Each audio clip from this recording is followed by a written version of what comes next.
Halo sedulur kabeh, piye kabare? Moga sehat terus ya. Selamat menonton alur cerita film Citizen of a Kind tahun 2024. Menceritakan seorang emak-emak bernama Kim Deok-gi yang tengah dilanda banyak musibah besar dalam hidupnya, salah satunya menjadi korban penipuan voice phishing. Tetapi dikarenakan pihak kepolisian tidak bersedia menindaklanjuti laporannya, alhasil beliau pun terpaksa melakukan lintas negara demi menemukan si pelaku penipuan, yang tanpa disadari merupakan sindikat penipuan terbesar se-Asia. Mampukah Deok-gi yang notabene hanya emak-emak buruh ini menghadapi sindikat penipuan yang notabene memiliki backingan gangster-gangster kuat? Skuilah, langsung aja kita masuk ke dalam filmnya.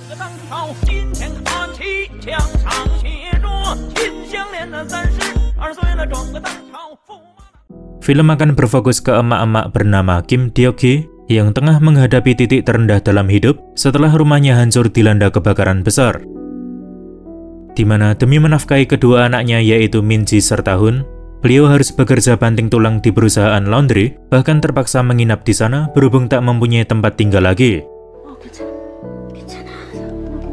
Sebenarnya, Deok-gi pernah mengajukan pinjaman ke bank agar bisa menyewa rumah sekaligus menyekolahkan kedua anaknya. Namun sayang sekali permohonannya ditolak karena belum memenuhi syarat. Hingga suatu hari, ada seorang manajer bank bernama Son Jin-young yang menawarkan program pinjaman cukup menggiurkan. Tetapi diharuskan membayar administrasi terlebih dahulu. Tak mau menyia-nyiakan kesempatan ini, Deok-gi pun sampai berhutang ke rentenir serta beberapa temannya supaya bisa membayar biaya administrasi tersebut. Namun setelah mentransfer sejumlah uang, tiba-tiba si manajer malah tidak bisa dihubungi lagi, sehingga membuat Deok-gi merasa panik bukan main. Apalagi ketika melakukan konfirmasi ke bank tempat kerja si manajer, para pegawai di sana mengatakan bahwa tidak pernah ada manajer bernama Son Jin-young.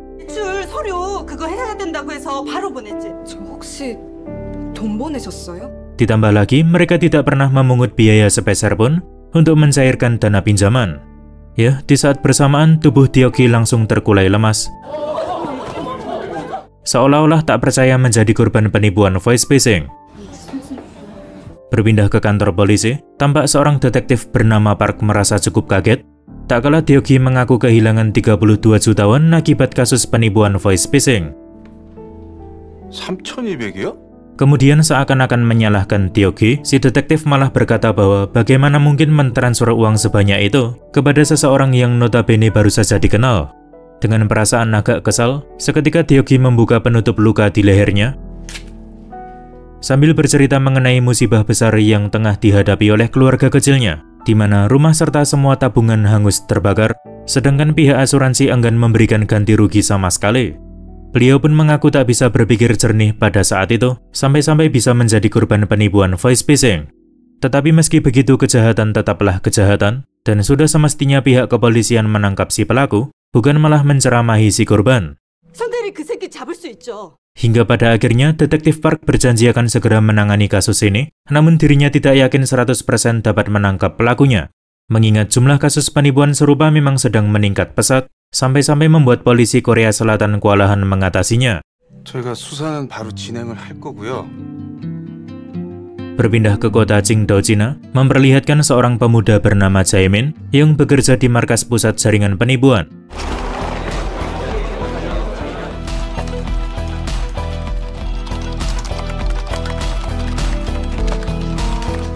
Ya, walaupun tergolong penipu handal, kenyataannya Doi sangat membenci pekerjaan tersebut karena selalu merasa bersalah setiap berhasil menguras harta para korbannya. Jadi usut punya usut, Jaemin bisa terjerumus ke jaringan penipuan akibat dijebak, di mana pada awalnya ia cuma diiming-imingi pekerjaan mapan dengan penghasilan di atas rata-rata. Hingga di suatu malam, Jaemin pun memutuskan kabur dari tempat laknat itu. Tetapi ketika mengendap-endap melewati tembok luar markas, perhatiannya malah tertuju ke salah satu ruangan, yang mana tampak jelas ada dua orang pekerja sedang dihukum akibat ketahuan mencoba kabur dari sana. Kemudian, tampak seorang pria bertopi mengambil tongkat baseball dan memukuli salah seorang pekerja sampai meninggal dunia. Sementara satu pekerja lain diperingatkan agar jangan pernah berani kabur lagi, atau pihak jaringan penipuan akan mencelakai anggota keluarganya. 내가 네 애미 애비 여동생 핸드폰 번호도 다 알지. Melihat kejadian cukup mengerikan itu, akhirnya Jaemin mengurungkan niatnya lalu kembali masuk ke dalam markas. Keesokan harinya, Teo-gi memperoleh kabar dari detektif Park bahwa ternyata si penipu 32 jutawan menggunakan rekening palsu, sehingga cukup sulit melacak keberadaannya. 그게 좀 힘들다고 봐야죠. Dan berhubung si detektif masih harus menangani kasus-kasus lain, alhasil beliau terpaksa menutup kasus Teo-gi sambil menyarankan lebih berhati-hati lagi. 좋은 인생 경험했다고 생각을 하세요. Merasa tidak terima dengan keputusan itu, lantas Teo-gi buru-buru menuju kantor polisi demi melayangkan protes. Namun di tengah perjalanan, tiba-tiba emosinya meledak, tak kalah menerima telepon dari Jaemin yang mengaku sebagai manajer Son Jin-young, alias si penipu 32 jutawan tempo hari. Sementara Jaemin berusaha menenangkan, sambil berjanji membantu mengembalikan semua uang Teo-gi. Bahkan Doi bersedia menjadi informan yang siap membocorkan data-data penting terkait jaringan penipuan untuk nantinya disampaikan ke pihak kepolisian. 내가 아는 것 다 말할게요. Sebab Jaemin sendiri tidak bisa menghubungi kantor polisi secara belak-belakan, mengingat semua daftar panggilannya selalu dipantau oleh tim pengawas. 신고하면 바로 걸린다고요. Ya, walaupun Teo-gi sempat curiga akan ditipu kedua kalinya, untunglah Jaemin berhasil meyakinkan kalau dirinya tidak membutuhkan uang hasil penipuan, melainkan hanya ingin bebas dari tempat laknat itu. Toh selama ini ia terpaksa melakukan penipuan akibat menerima tekanan dari atasannya, bukan menuruti kemauan sendiri. Sampai akhirnya mereka pun sepakat menjalin kerjasama, dan pertama-tama Teo-gi meminta alamat markas jaringan penipuan untuk diserahkan ke polisi sebagai petunjuk awal. Sialnya, Jaemin tidak mengetahui alamat markasnya, yang notabene memang dirahasiakan oleh para petinggi di sana demi menghindari penggerebekan polisi. Bisa dibilang Jaemin bagaikan tinggal di dalam penjara, di mana hidupnya benar-benar terisolasi dari dunia luar. Meski begitu, untunglah Doi sempat melihat area sekitar bangunan markasnya dan coba menginfokan ke Teo-gi dalam bentuk kode rahasia CNSGH-KFN. Sesampainya di kantor polisi, Teo-gi pun curi-curi kesempatan menemui detektif Park demi menyampaikan informasi dari Jaemin. Jadi setelah mencari tahu arti kode rahasia CNSGH-KFN, didapatilah satu kalimat berbunyi gedung lantai 3 dekat Chunhilo, kota Qingdao, Cina, yang diduga kuat merupakan lokasi markas besar jaringan penipuan. Sayangnya, si detektif tidak bersedia menyelidiki alamat tersebut karena dinilai kurang lengkap serta belum terjamin kebenarannya. Penasaran dengan alamat pemberian Jaemin, yaitu gedung lantai 3 dekat Chunhilo, kota Qingdao, Cina, lantas Teo-gi pun mencoba mencari informasi di internet. Dan sungguh di luar dugaan, ternyata ada 72 bangunan Chunhilo di kota Qingdao, Cina. Tak mau menyerah begitu saja, akhirnya Teo-gi memutuskan untuk mencari sesama korban penipuan voice phishing dengan menyebar selebaran pamflet ke setiap penjuru kota. Nah, di sini beliau pun sempat melihat pamflet milik pihak kepolisian yang intinya menawarkan hadiah berupa uang tunai sebesar 100 juta won apabila dapat menginfokan alamat markas jaringan penipuan. Singkat cerita, ada beberapa korban penipuan voice phishing menghubungi Teo-gi setelah melihat pamflet edaran sebelumnya. Dan dari pertemuan ini, Teo-gi pun mengetahui bahwa pihak jaringan penipuan selalu menggunakan metode berbeda-beda dalam mengelabui para korbannya. Namun dari sekian banyak korban, sayang sekali tak ada satupun yang berniat mencari si pelaku penipuan, karena dianggap terlalu mustahil serta hanya buang-buang waktu saja. Toh pihak kepolisian sendiri merasa sangat kesulitan menuntaskan kasus ini, apalagi mereka yang notabene tidak memiliki keterampilan apa-apa. Hingga suatu hari, ketika Jaemin menelpon kedua kalinya, Teo-gi menjelaskan kalau pihak kepolisian tidak bersedia menyelidiki alamat sebelumnya, sebab dinilai kurang lengkap sekaligus kurang meyakinkan. Apalagi setelah mencari tahu di internet, diketahui ada 72 bangunan Chunhilo di kota Qingdao, Cina, yang tentunya akan sangat memakan waktu apabila memeriksanya satu persatu.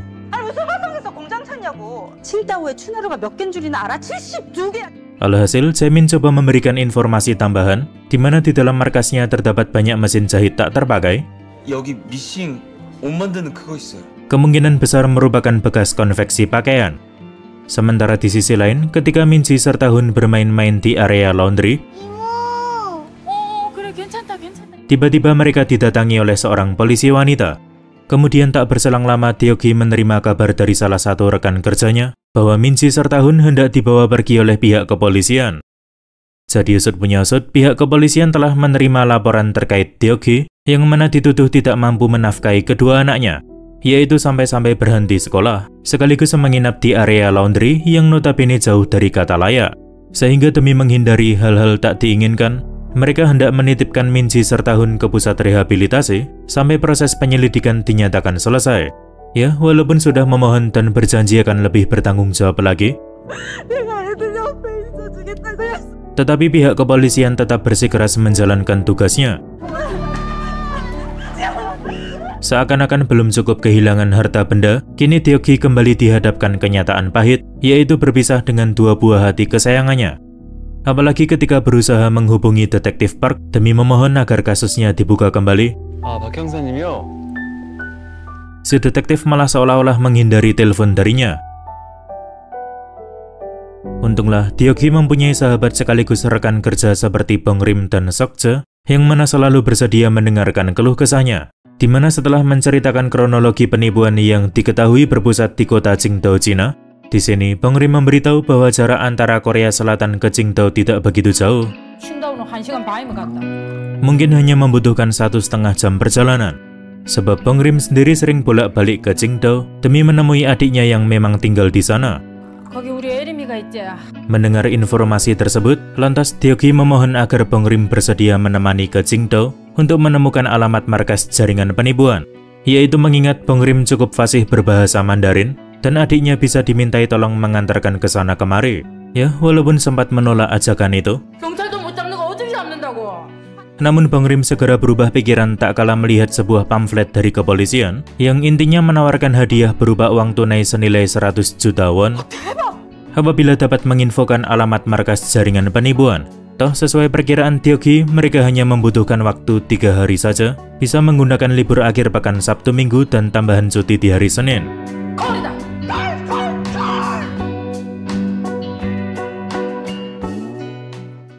Singkatnya, ketika Deok-gi, Bong Rim serta Sok-je sampai di bandara kota Qingdao, mereka langsung disambut oleh Ae-rim yang merupakan adik dari Bong Rim. Kemudian tanpa membuang-buang waktu, mereka bergegas mencari markas pusat jaringan penipuan, bermodalkan petunjuk dari Jaemin, yaitu gedung konveksi pakaian lantai 3, dekat Chunhilo, kota Qingdao, Cina. Namun sayang sekali kenyataan tidaklah sesuai harapan, di mana baru saja mendatangi lokasi pertama dengan berpura-pura menjadi pemasok kain, Deok-gi serta Bong Rim malah menerima perlakuan kurang mengenakan dari salah seorang penjaga di sana. Di sisi lain, ketika Jaemin dan para pekerja lain menggunakan waktu istirahat, ada seorang pemabuk bernama Donggo tengah dibuli oleh pria berbadan gembal hanya karena suatu masalah sepele. Melihat kejadian tersebut, lantas Jaemin berusaha menyelamatkan Donggo, tetapi ia malah berakhir dipukuli habis-habisan. Setelah mendatangi beberapa gedung konveksi pakaian, akhirnya Deok-gi serta kawan-kawan mulai kelelahan sebab tak kunjung menemukan titik terang.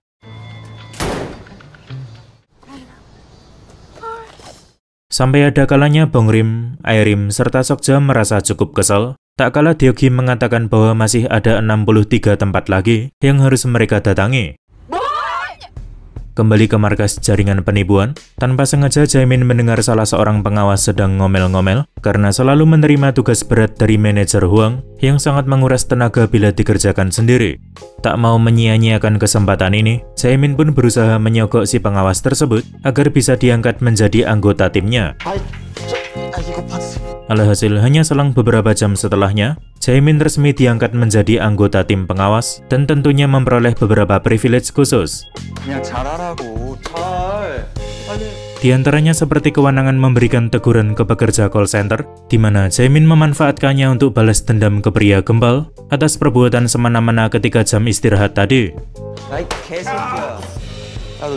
Selain itu, Jaemin juga memperoleh sebuah ponsel yang biasa digunakan mengirim laporan ke manajer Huang, sekaligus akses masuk ke ruang penyimpanan data-data penipuan.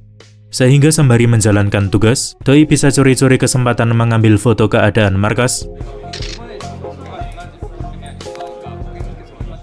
Begitu pula berkas-berkas korban penipuan.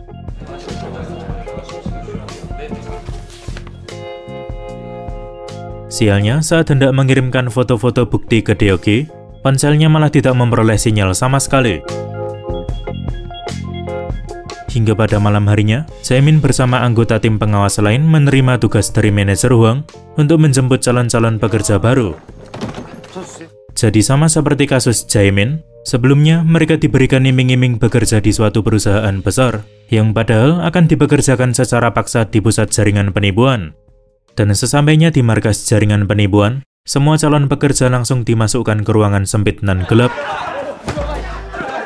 Sembari diancam dibiarkan mati kelaparan apabila tidak bersedia bekerja bagi pusat jaringan penipuan. Usai menyelesaikan tugasnya, tampak Jaemin mengendap-endap memasuki ruangan berisikan sejumlah komputer, yang mana Doi hendak menggunakan salah satu komputer untuk mengirimkan data-data penipuan ke kantor polisi. Ya, walaupun sempat mengalami kendala seperti internet lemot bahkan komputer nge-lag, untunglah semua data-data tersebut berhasil terkirim. Keesokan harinya, Detektif Park merasa cukup kaget, tak kala kantornya menerima email dari seseorang bernama Jaemin yang mengaku sebagai anggota pusat jaringan penipuan, sekaligus informan bagi Deoki. Jadi, Jaemin berencana membongkar kasus penipuan voice phishing dengan memberikan sejumlah foto bangunan markasnya beserta daftar keseluruhan para korban. Dimana kalau di total kurang lebih ada 2.700 korban, sementara kerugiannya mencapai 17 miliar won. Alhasil, tanpa membuang-buang waktu, Detektif Park langsung menghubungi Deoki demi menggali informasi lebih dalam lagi mengenai Jaemin. Tetapi seolah-olah membalas perlakuan kurang mengenakan si detektif. Di sini Deoki hanya merespon percakapan sekenanya, sembari mengancam akan menutup telepon. Sampai akhirnya Detektif Park tulus meminta maaf atas segala kesalahannya. Dan barulah Deoki bersedia melanjutkan obrolan. Singkat cerita, setelah membicarakan banyak hal mengenai data-data pemberian Jaemin, Deoki pun meminta foto keseluruhan markas jaringan penipuan karena kebetulan dirinya sedang berada di kota Qingdao, Cina. Sementara si detektif menyarankan agar selalu berhati-hati, mengingat dalang dibalik kasus penipuan voice phishing tentunya bukan orang sembarangan. Usai memperoleh beberapa petunjuk dari Detektif Park, Deoki serta kawan-kawan pun bergegas melanjutkan pencarian. Sampai akhirnya mereka berhasil menemukan markas jaringan penipuan. Dan kebetulan ada segerombolan pria mencurigakan keluar dari bangunan tersebut, yang mana ketika dicocokkan dengan gambar-gambar pemberian Detektif Park, ternyata salah satu di antaranya ialah Jaemin. Nah, demi melakukan pemantauan lebih lanjut, lantas Deoki serta Bongrim menyamar menjadi tukang jahit di sekitar TKP, sedangkan Sokja serta Airim ikut mengawasi dari kejauhan. Kemudian tak berselang lama, tampak Jaemin hendak pergi menjalankan tugas. Sehingga Deoki buru-buru menggotong papan bertuliskan CNSGH KFN, sambil berteriak seakan-akan mempromosikan jasa jahitnya yang padahal bertujuan menarik perhatian Jaemin. Kembali ke Korea Selatan, Detektif Park meminta izin ke atasannya untuk terbang ke kota Qingdao, Cina demi menangani kasus penipuan voice phishing bersama kepolisian Cina. Ya, walaupun sempat menolak permintaan tersebut, namun si atasan berubah pikiran tak kala Detektif Park menunjukkan chat dari Deoki, yang intinya Deoki sudah berhasil menemukan markas jaringan penipuan. Melihat emak-emak menggotong papan bertuliskan CNSGH KFN, yang notabene sangat sulit dipahami oleh orang-orang awam, Jaemin pun yakin kalau si emak-emak ialah Deoki. Alhasil selesai menjalankan tugas, Jaemin segera mendatangi lapak Deoki sambil berpura-pura akan menjahitkan baju, dan di saat bersamaan dirinya diminta mengambil sebuah ponsel di keranjang pakaian. Sayangnya belum sempat ngobrol panjang lebar, pertemuan mereka harus secepat mungkin diakhiri, karena setiap gerak-gerik Jaemin selalu dipantau oleh atasannya. Jadi di balik ponsel pemberian Deoki, terdapat selembar kertas himbauan yang intinya menyuruh segera menelpon atau mengirim SMS apabila bos besar jaringan penipuan datang ke markas tersebut. Usai memperoleh izin dari atasannya, Detektif Park langsung memberitahu Deoki kalau dirinya akan sampai di kota Qingdao pada pukul 3 keesokan paginya. 새벽 3시에 도착이라는 거죠? 정확히 3시 5분. Si detektif pun menghimbau Deokgi agar secepatnya pulang ke Korea Selatan karena bisa saja keadaan menjadi semakin berbahaya. Meski begitu, rombongan Deokgi memutuskan untuk tetap tinggal, toh mana tahu ada informasi penting dari Jaemin. Di saat bersamaan, tim pengawas memperoleh informasi dari manajer Huang apabila bos besar tengah dalam perjalanan menuju markas untuk nantinya melakukan inspeksi rutin, sehingga Jaemin buru-buru pamit ke kamar mandi dan segera menginfokan ke Deokgi serta kawan-kawan terkait agenda kedatangan bos besar.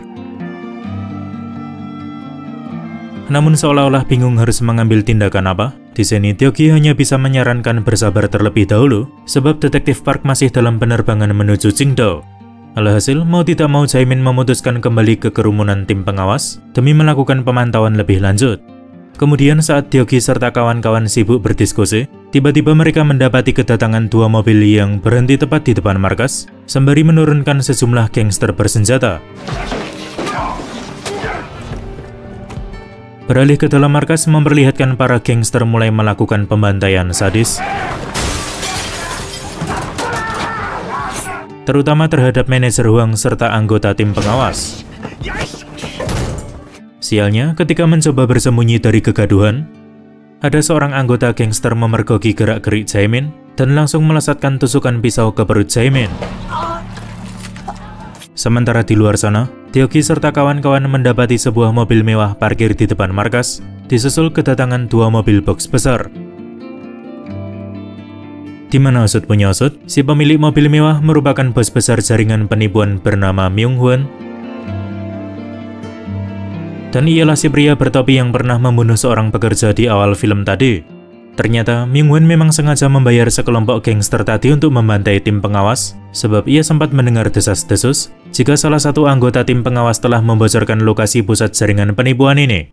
Sementara demi meminimalisir kerugian, lantas Myung-hwan mengangkut aset-aset penting dari dalam markas, sekaligus membawa para pekerja call center yang nantinya akan dipindahkan ke tempat lebih aman. Mengetahui pihak jaringan penipuan hendak melarikan diri dari sana, Deokgi serta kawan-kawan memutuskan untuk membuntuti mobil mewah sebelumnya yang diduga kuat adalah milik si bos besar. Tetapi baru saja melaju beberapa meter, mereka malah dikejutkan oleh kemunculan Donggo yang sedang tergopoh-gopoh menggendong Jaemin. Jadi, tepat ketika para gangster melancarkan serangan, Donggo sendiri tengah mengonsumsi barang haram di kamar mandi, sehingga membuatnya selamat dari penyerangan tersebut. Kemudian setelah tersadar, Doi mendapati kondisi markas sudah porak-poranda, dan menemukan Jaemin tergeletak tak berdaya akibat menerima tusukan benda tajam di perut. Dalam kondisi sekarat, Jaemin pun meminta maaf ke Deokgi.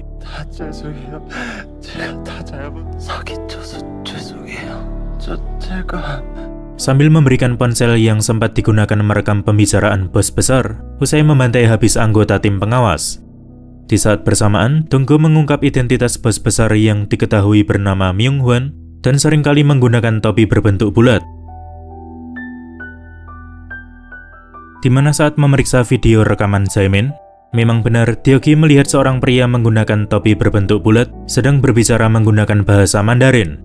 Nah, setelah Bongrim mengartikan ucapan Myung-hwan, didapatilah informasi penting jika beliau hendak pergi ke bandara Qingdao untuk nantinya kabur ke negara lain. Alhasil, tanpa membuang-buang waktu, Deokgi, Seokja, serta Airim bergegas menuju bandara, sedangkan Bongrim tetap tinggal menjaga Jaemin.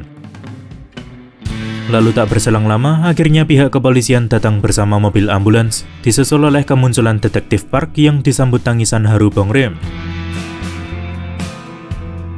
Ketika matahari mulai terbit, memperlihatkan Deokgi sudah sampai di bandara, dan ia tengah membuntuti seorang pria bertopi yang dicurigai sebagai Myung-hwan. Tetapi sayang sekali setelah diperhatikan secara sungguh-sungguh, ternyata si pria bertopi bukanlah Myung-hwan. Hanya berselang beberapa detik, perhatian Deokgi langsung tertuju pada seorang pria mengenakan jas yang hendak melihat jam dengan menggoyang-goyangkan tangan terlebih dahulu, di mana setelah diingat-ingat, gesturnya sangat mirip Myung-hwan sesuai rekaman video pemberian Jaemin. Kemudian berhubung Seokja datang menyusul, lantas Deokgi segera mengajaknya untuk membuntuti pria berjas tersebut. Namun dikarenakan gerak-gerik mereka terlalu mencolok, Myung-hwan pun sadar tengah dimata-matai dan langsung menghampiri sambil bertanya maksud tujuan mengikutinya. 为什么从刚才开始就一直跟着我？ Secara belak-belakan, Teo-gi mengaku sebagai korban penipuan voice phishing dari sindikat penipuan milik Myung-hwan. 피해자다 왜? Tak mau banyak basa-basi, di sini Myung-hwan langsung menggelontorkan tumpukan uang dolar Amerika yang apabila dikonversi kurang lebih senilai 100 juta won atau lebih dari 3 kali lipat total kerugian Teo-gi. Selanjutnya, Myung-hwan menyuruh agar tutup mulut atas kasus ini sambil melayangkan ancaman kepada Teo-gi. 사람을 하나 사서 쥐도 새도 모르게. Pada awalnya, Teo-gi cuma bisa diam tanpa mengucapkan sepatah kata pun, sementara Sokja mengajak segera pulang ke Korea Selatan. Daripada harus kembali berurusan dengan Myung-hwan yang notabene mengancam keselamatan mereka. Meski begitu, Teo-gi menolak bungkam mata semua kejahatan besar Myung-hwan. 넌 여기 있어. Mengingat ada banyak korban di luar sana yang mengalami kerugian sampai melarat, bahkan ada pula sampai sekarat seperti Jaemin. Tanpa perasaan takut, Teo-gi pun segera beranjak meninggalkan Sokje demi menyusul Myung-hwan dan melontarkan berbagai macam umpatan di depan umum.